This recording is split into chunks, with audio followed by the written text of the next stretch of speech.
Okay. Eto nagmamana na rin 'to si, Senator Risa Hontiveros kay ano, kay Idol Rafi. Sabi niya rito sa isang post 'no, actually kinapture lang 'to from ano, from her statement. Sabi niya rito, "Trabaho lang walang drama. Akala ko ba VP Sara the OVP can live without confidential funds? Bakit parang pinapawisan yata kayo diyan? Budget hearing pa lang lahat naman ng ahensya naglalabas ng proposed budget, eh." Obviously, kasi kaya nga sila humihingi ng confidential fund, dahil nga parte ng isang ano, parte yan ng kanilang, what do you call that? Ng kanilang proposal. Hindi kayo special if you're so confident about those confidential funds, then defend them publicly. Okay, hindi ko maintindihan kung ano ang di naiintindihan nito ni Risa Hontiveros about sa word na confidential. Okay? So, it goes through a process naman pagdating sa confidential funds, guys. Hindi yan basta-basta ginagastos ng OVP or ng kung sino man na merong confidential fund na hindi dumadaan sa mga proper channels. Imagine mo, ang paggastos nila ay kailangan din ng approval ng OP. Okay? Apart from that, nagpapasa po sila sa COA. Meron din pong guidelines sa pagpapasa po ng kanilang report about sa kanilang confidential fund. Now, ang issue nila, ang concern nila was certificate lang daw po kasi ang binibigay sa confidential fund, which is very funny, no? Kasi remember one incident na flinag ng COA si Lenny Robredo, and parang clear sila only because they were able to issue some certificates pertaining dun sa mga items. Okay? Anyway, so ito nga yung nakakatawa, no? Pakinggan muna natin 'tong si Senator Risa. Kung umasta, akala mo si Raffy Tulfo na rin, eh. Ang natatanggap ng ating Coast Guard. Hindi makatarungan na kung sino pa ang dumedepensa laban sa isang dambuhalang bansa, sila pa ang hindi nabibigyan ng sapat na intel funds. Maraming salamat sa ating chair ng Committee on National Defense, Senator Jinggoy, sa pagdinig din ng aking privilege speech tungkol sa kalupitan ng China sa ating mga tropa sa West Philippine Sea. Sentro sa talumpati ko ang napakaliit na intel funds na binibigay sa Philippine Coast Guard. Mula 2009, 10 million pesos lamang ang natatanggap taon-taon ng ating Coast Guard. Hindi Okay, ang tanong diyan, bakit nga ba mababa? Dahil yun lang ang binibigay sa kanila o dahil yun lang ang hinihingi? That is something that we're not aware, no? O hindi natin alam. Okay? And the other question is, kung may intel fund ng Coast Guard, magkano ang intel fund ng Navy, magkano ang intel fund ng Marines, magkano ang intel fund ng Army? Yun yung mga bagay na kailangan din natin malaman. Kasi gaya nga ng na-mention dito ni VP Sara, yung mga information na nagagather nila sinishare din nila sa men in uniform. And same thing. Yung yung ginagawa din definitely, no, ng mga men in uniform, whatever information that they have, which is necessary na ipasa, of course, kay VP Sara, binibigay din naman nila. katarungan na kung sino pa ang dumedepensa laban sa isang dambuhalang bansa, sila pa ang hindi nabibigyan ng sapat na intel funds. Kung may mga civilian agencies na hindi naman mandato ang pagtugon sa national security issues natin, nakatatanggap ng confidential and intel funds, bakit naman ang Coast Guard hindi? Hindi ba dapat mas sa kanila ibigay ang mas malaking confi and intel funds? Hindi ba common sense ito? Sa ngayon, malaking parte ng intel work nila ay nakadepende sa human intelligence. Ngunit sa laki at lawak ng trabaho ng Coast Guard sa usapin ng maritime governance, kailangan dagdagan ito ng SIGINT o Signals Intelligence. Buhay po ng Coast Guard ang nakataya sa bawat Natatawa naman ako dito sa statement ni ni Risa Ontiveros. So parang kasalanan ng DepEd na sila malaki ang hinihingi nilang confidential fund at hindi nabibigyan sino? Si Coast Guard. So anong bearing nun kay ano? Ang point ko dito, guys, is that bakit hindi binibigay ng Congress ang Intel Fund na nire-request ni Coast Guard? Or yung Intel Fund ba or yung Intel ng Coast Guard along with the other sabihin na lang natin division sa men in uniform like yung Marines, Navy, etc., etc., etc. Shared information ba ang hinahawakan nila? Kaya hindi ganun kalalaki yung mga Intel funds na binibigay nila?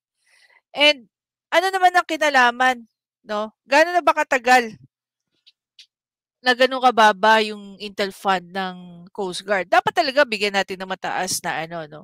Na Intel fund ang Coast Guard. Pero kasalanan ba yun ng DepEd? DepEd ba yung tawag dito, nag-approve niyan? Sila ba ang nagde-dictate niyan? papatrol at pakikipagsapalaran nila sa West Philippine Sea. Sila po ang lagit-laging humaharap sa napakalaki at napakadaming barko ng China. Nakita natin kung gaano saktan ang ating tropa mula sa pagwa-water cannon at pagle-laser hanggang sa buong araw na panggigit-git sa maliliit nating mga bangka. Nitong linggo lang, kuhang-kuha sa mga video at litrato ng local at international media na hinahabol at inaatake tayo sa sarili nating teritoryo. At nitong nakaraang mga taon, kitang-kita at damang-dama ang Parang ang tanga naman ito ni Risa Ontiveros. Lahat naman ng tao, karamihan naman ng tao nanonood ng news. Actually, mas nanonood sila ng news kaysa sa pinapanood ka nila. harang at pangaharas ng China sa mga resupply at rotation missions natin papuntang Ayungin Shoal. China wants to remove our most important tangible steps to fortify. Iba-iba man ang ating mga politika o paninindigan, sigurado ako na sa usapin ng West Philippine Sea, tayong lahat na nandirito ay tunay na nagkakaisa. No, magkakaiba tayo ng interes. Yun lang yun.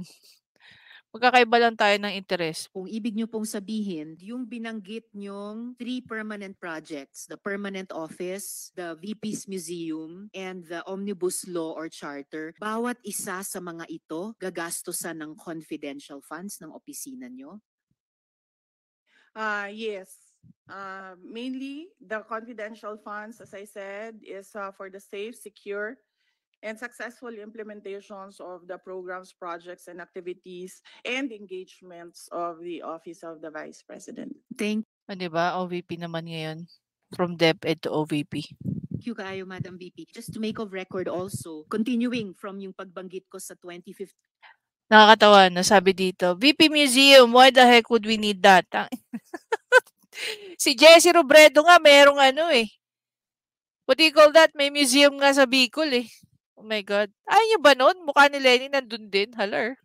15 joint resolution na what the confidential funds may only be used for. Nakasulat din dun sa 2015 joint resolution na confidential and intelligence funds cannot be used for salaries, wages, overtime, additional compensation. It's very stupid, no? What makes you think na gagamitin yan para dyan?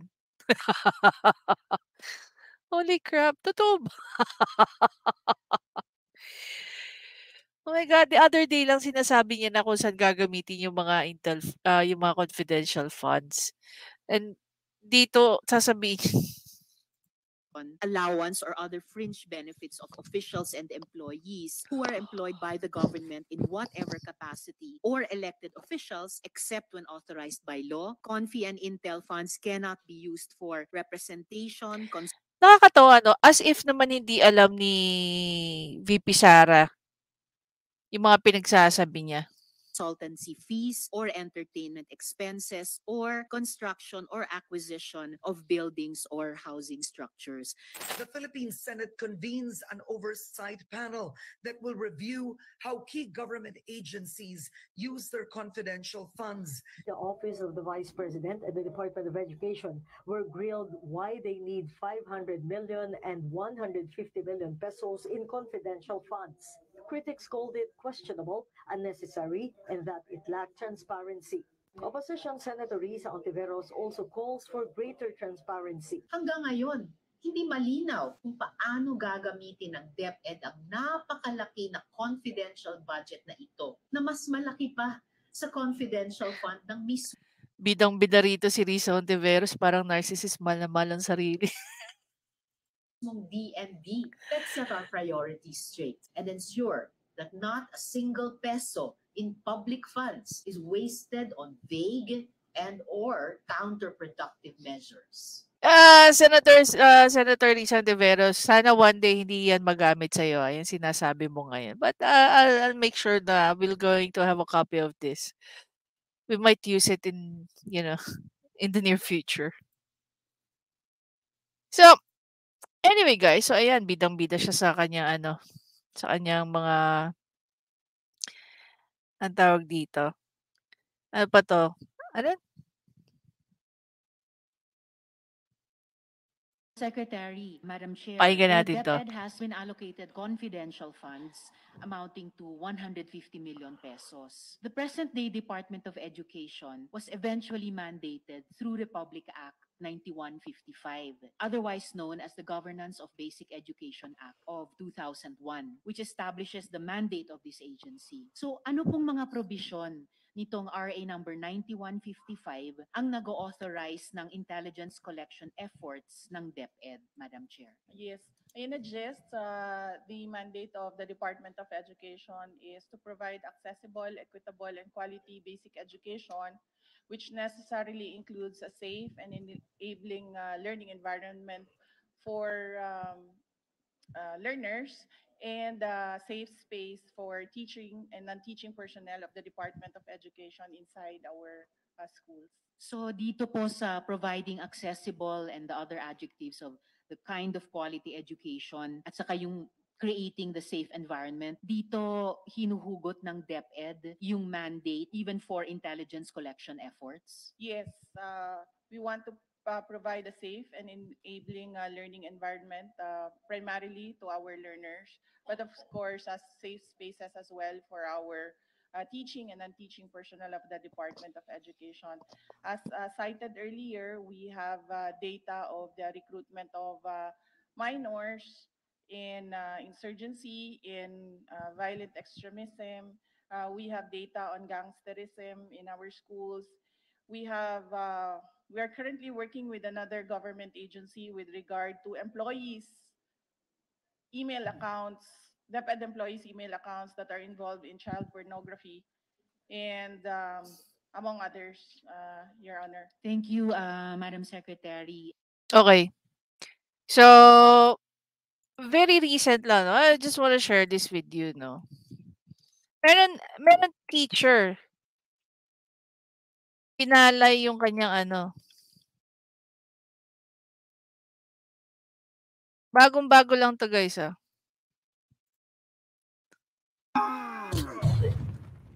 Wait lang, Wow! Finally, a lucky draw! Patong-patong na kaso ang isinampa laban sa isang guro matapos daw niyang itanan at ilang beses na pagsamantalahan ng batang estudyante. Guro kinasuhan dahil sa ilang ulit umanong pangahalay sa 11 years old na estudyante. Nakatutok si John Consulta. Di na naawat ang nanay ng biktima nang nakaharap ang gurong ng abuso umano sa kanyang 11 anyos na anak. September 3 raw nang di umuwi ang anak. Yun pala, itinanan na ito ng teacher niyang si Kevin Ong, 32 anyos. Imagine, 32 years old. No, nag-take advantage sa isang 11 years old. So going back dito sa sinasabi ni VP Sara. DepEd employees' email accounts that are involved in child pornography and among others. Sabihin mong hindi alam to ni VP Sara. Na nag-iimbento lang siya. Kita-kita naman yung resulta, di ba? Your Honor. Thank you, Madam Secretary. Aling mga mandates ng DepEd yung masusuportahan nung aforementioned allocation ng confidential funds?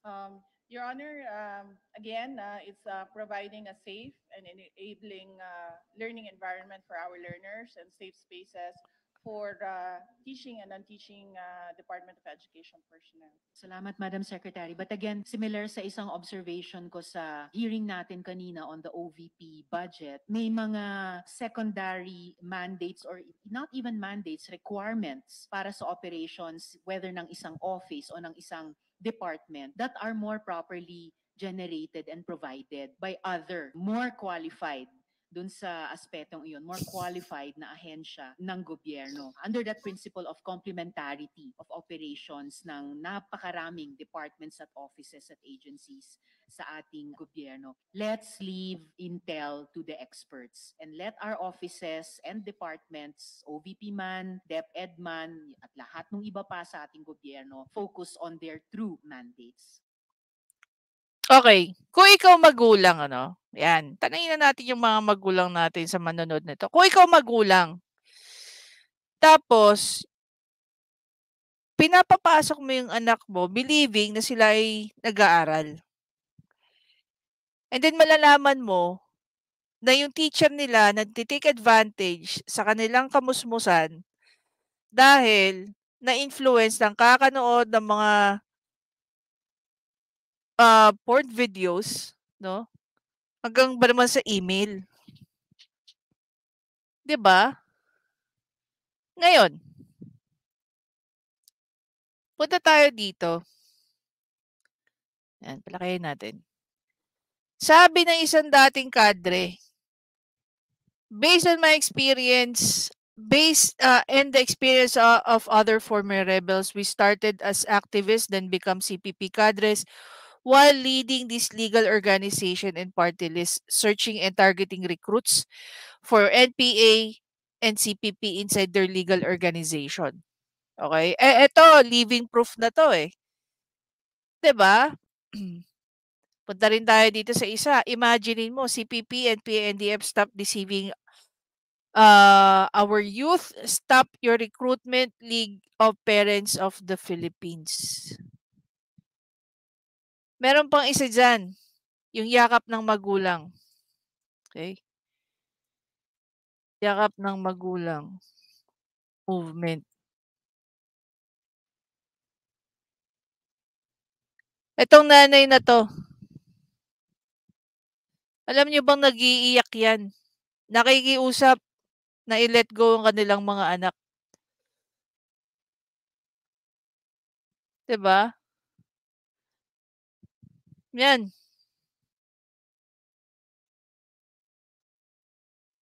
Inakag na maging CPP, NPA, NDF. At alam mo yung biglang yung ang laki ng turnaround. Protektahan ng ating pamilya at kabataan, tapusin na ang 53 taong terorismo. Saan ba nag-umpisa yung mga yan? Ito ang party list ko, ACT Teachers party list. Guys, ang ACT ay isang organization. Okay? Isa silang organization na ang karamihan nilang members ay teachers. Teachers na nagtatrabaho sa loob ng mga public schools or private schools. Okay? I remember last year there was even a report na namimigay lang daw sila ng mga something para sa mga bata sa bagong open ng school year. Tapos nung binulat-lat ng mga pulis, makita-kita nila mga materials related to activism. Guys, elementary school to. If I'm not mistaken, sa may Quezon City rin to nangyari. If I'm not mistaken. Yung ginagawa ni VP Sara, it's not really for herself, but for the future. It's not only for her children, but for everyone. No? Every magulang na may malasakit sa kanilang mga anak. Ngayon, para sabihin ni Senator Risa Ontiveros, yung mga ganong bagay, mapapaisip ka eh. Why are you saying that? Kung tutuusin, if we're going to look back, no, si VP Sara, meron din siyang tinatawag na portfolio. Punta kayo guys ng Davao and you'll see kung gaano kalaki ang difference ng Davao sa some parts of Metro Manila. Bilang 'yun ay isang probinsya. Pag pumunta ka ron, it's way better than being in Manila itself, mismong sa Kapitolyo. I-compare pa natin 'yan sa Quezon City. No, one of the richest cities in NCR. Ngayon, kung si VP Sara, merong sabihin na lang natin history ng pagiging corrupt na official. I really don't think that people will trust her the way everybody trusted her during the election. Imagine mo, kung tutuusin sa lahat ng kandidato ng panahon ng eleksyon, siya ang pinakamaraming botong natanggap. Sumunod dyan si BBM.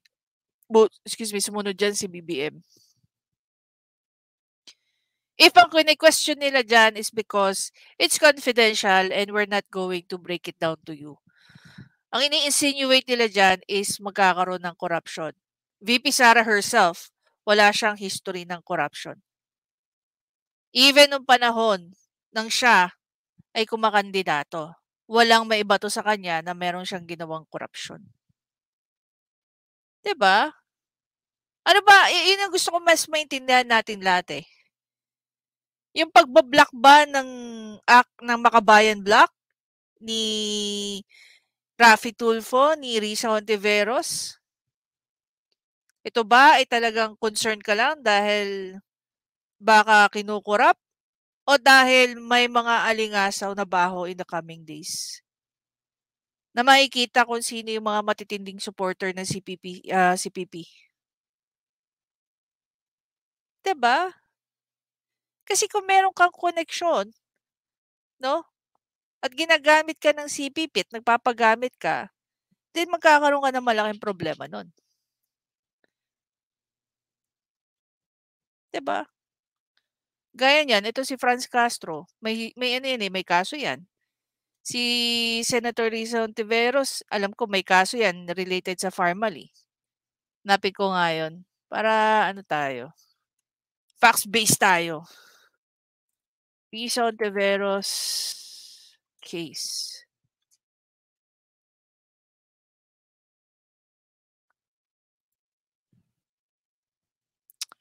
Share natin.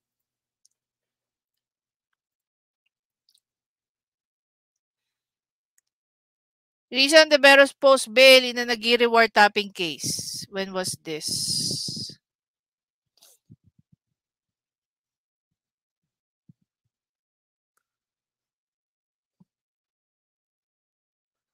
Oh, Rappler na yan Baka ano pa sabihin nyo. Yung tungkol sa PhilHealth, wala akong alam doon. Ayan. Alam ko kinasuhan din to ng ng isa sa mga Pharmally executive. Try ko nga Pharmally.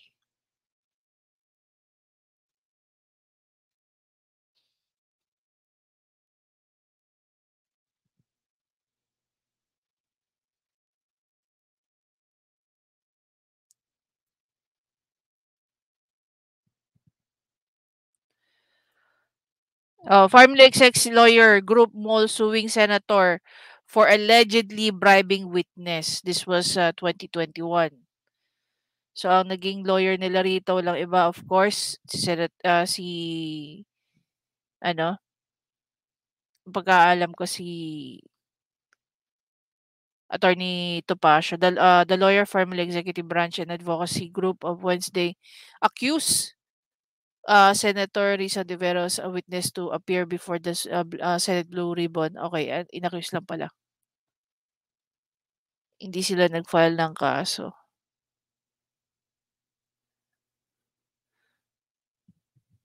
Hontiveros presented an alleged employee of Pharmally Warehouse. The witness claimed that embattled company asked them to tamper their medical equipment, yada yada yada. Ayun.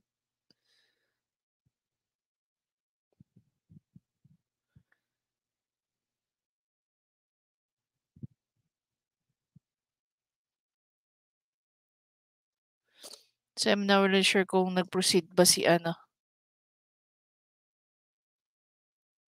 si Senator Topacio ng kaso, but definitely meron siyang kaso with Aguirre.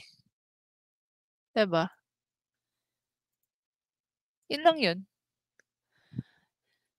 Hindi ko alam kung anong pinupunto nila, but mas questionable para sa akin na hinaharang nila yung confidential fund ni VP Sara. No? Right after na ni-release nila yung hindi pa pinangalanan yung school kung saan kinakandak yung tawag dito, yung recruitment. Another thing guys, marami na rin naman na kaming naririnig, sa totoo lang. Yung mga recruitment activities ng CPP, NPA, NDF sa mga schools. Dapat nga actually, lalong-lalo na ang CHED. Sila ang isa sa pinaka dapat bigyan ng confidential. Now the thing is, hindi interesado ang CHED na alamin kung sino-sino ang mga recruiter. Kung saan. At kahit walang kahit hindi mo gamitan ng confidential fund, kitang-kita naman kung paano nag-aaklasan yung mga aktivista sa iba't ibang universities So do you really think kailanganin pa ng CHED? Yes. Pero bakit hindi sila interesado na i-resolve ang issue dyan sa loob ng ng mga colleges tungkol dyan sa activism at saka yung mga pagre-recruit dyan? Diba nga yung kapatid niya nahuli yata at napatay. So, para sa akin, outright, pag may issue ka sa confidential fund dahil alam mo tinatrabaho ang mga kabaro mo, like yung mga CPP, alam na. Diba? Alam na. Imagine mo, ginagawa nating insurgency free bawat probinsya. Pero yung loob ng eskwelahan, kinukultivate ng mga teachers yung kanilang ideology. Maling ideology sa mga estudyante natin. At ang mga bata po gullible. Natatawa nga ako, I remember, may pinunta na isang school. I think it's an high school, elementary high school na school. Tapos kumanta ng Lenny. Hindi pa nga botante ang mga taong yan What do they know? Sino ba natututo dyan during the election? Ano ginagawa ng isang teacher? Kung ano-ano sinasabi tungkol sa politics, sa mga Marcos. Yes, dapat malaman ng mga estudyante natin yung politics, pero sana unbiased. Bigyan nyo rin ng freedom yung mga estudyante nyo na matutunan kung ano nga ba talaga ang nangyari at magsaliksik. Challenge them. Not everything that you know is the right information. Minsan, pag pinasukan ka ng mga biases mo, di syempre, ang i-insist mo dun sa bata, yung biases mo. Diba? Ganun lang naman yung mangyayari doon Kaya ito ginagawa lahat ni VP Sara. Buti nga, at least ngayon, di ba? Meron ng isang Sara Duterte na nagkaroon ng malasakit sa mga estudyante. More than lang sa dapat natututo sila, dapat safe din sila. Dapat hindi sila lumaki nang tinatanim nila sa mga dibdib nila is galit sila kung sinong namumuno sa administrasyon. Instead na tumulong ka, ang nangyayari, nagiging rebellious ka. Diba? Anyway guys, again, maraming salamat. Please don't forget to subscribe, like, and comment. Move na tayo sa susunod nating topic. Syempre, ang makabayan versus ang ombudsman. I'll see you in the next video guys. Bye!